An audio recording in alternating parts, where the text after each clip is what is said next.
Alright, students, so today we are going to do the question answers of this chapter. Write date and day at the top, write lesson number and chapter's name. Question number one is why we should be careful while working in a kitchen. Kitchen is a place where many useful but dangerous things such as fire, electricity, and knives are used.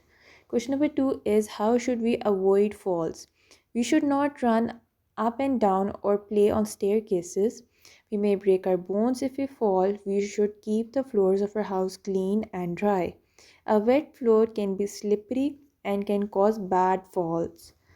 Question number three is what do you know about first aid? The first help that an injured person needs is called first aid. Question number four what does a first aid box contain? A first aid box contains clean cotton, bandages, antiseptic liquid, ointment, scissors, and bandage tape. Last question is from which things we should never play with. We should never play with electric switches, socket, or electric gadgets. We should not touch them with wet hands or while standing on a wet floor. That's it.